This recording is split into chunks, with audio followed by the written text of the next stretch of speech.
بسم الله الرحمن الرحيم. اللهم صل وسلم وبارك على سيدنا محمد. عاملين ايه حبايبي؟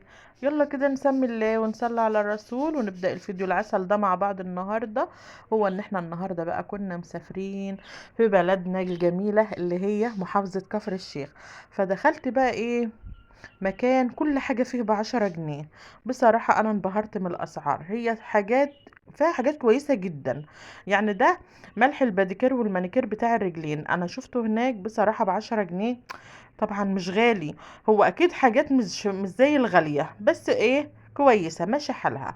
كل حاجة فيها ب10 جنيه. اللي مشاط الخشب ديت إيه، مشاط تانية كده ملونة هجيبها لكم اهيت. عائشة عجبها الموف ده. طبعا احنا جمعنا شوية الحاجات البساط دول، جبت ايه 6 حاجات 7 حاجات كده ب70 جنيه، كل حاجة ب10 جنيه.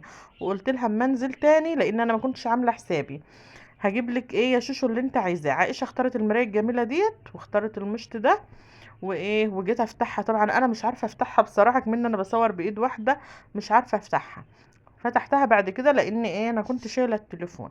وجبنا كريم الاساس ده، قلنا برضو نجربه ب10، وصوبع الروج ده ب10، و والبيوت بلندر دي برضو ب10، و...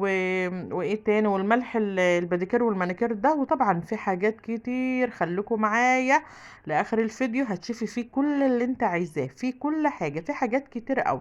بس في حاجات انا ما لقيتهاش، زي مثلا المسكره ما لقيتهاش، لان طبعا عمرهم ما هيبيعوها ب10. حتى لو ب30 ولا ب40، يعني عاملين عليها زياده عن اللي هم بيبيعوه وتخفيض عن بره، كنت هجيب بس ما لقيتش بصراحه. في حاجات بقى يا حبايبي كتير، كريمات وبرفانات، وفيه مكياجات. انا طبعا مش بتاعه المكياجات ولا الحاجات دي خالص.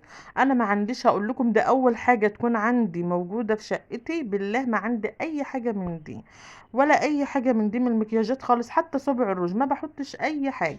بس بصراحه اما دخلت الحاجه تغريك ان انت تاخدي فيها مناديل. المناديل دي ال3 علب كده ولا العلبتين في بعض كده ب10. مناديل مائيه. وفي مناديل تانية المبلله ديت علبة كبيرة كده برضو بايه ب10. وفيها بقى ايه سلكة السنان، وفيها سلكة الودان، وسويت وكريمات ومخمرية وتوك، فيها كل حاجة. اقول لكم العنوان بقى، كل حاجة فيها ب10 جنيه، كل حاجة مفيش حاجة أزيد من 10. كل اللي هتشوفيه دلوقتي مونوكير وتوك وماسك الطمي المغربي وحاجات كتيرة ودبابيس و... واسمها ايه فرشة أسنان. كل الحاجات اهيت انا بصورها لكم علشان اللي حابب ينزل يجيبوا ضوافر يجيب من كفر الشيخ اللي هي المحافظة بتاعتنا. العنوان بقى محافظة كفر الشيخ. هتنزلي من المحطة هتلاقي المعرض الكبير اللي قبال المحطة، هتخشيه على ايدك الشمال. اول شارع على ايدك الشمال في المعرض، اخر محل فيه. اول شارع على ايدك الشمال اخر محل فيه. هتخشي وهتجيبي كل اللي انت عايزاه. بديك العنوان بالظبط مظبوط. انا في ناس قالت لي عليه قبل كده بس ما عرفتش اوصل له. الا ما صاحبتي راحت مره وقالت لي عليه، فقلت لازم انزل اجيب منه حاجه.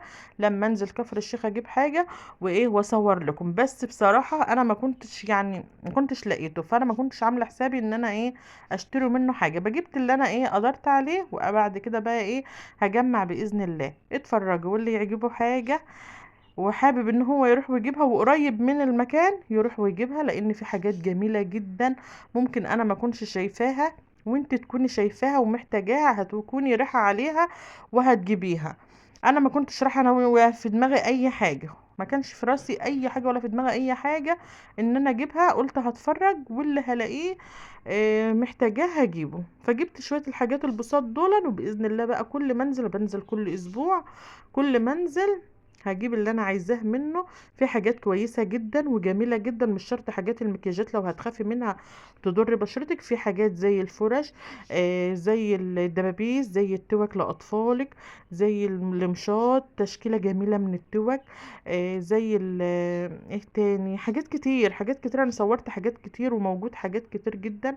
بس بصراحة ما قدرتش ان انا ايه اتكلم عنها كلها. اشوفكم فيديو جديد، ويا رب الفيديو يعجبكم، واكتبوا لي في الكومنتات ايه رأيكم في الحاجات. وبإذن الله لما انزل تاني هصور لكم اي حاجة تعجبني. واشوفكم فيديو جديد. باي باي. خليكم بقى اتفرجوا في الفيديو.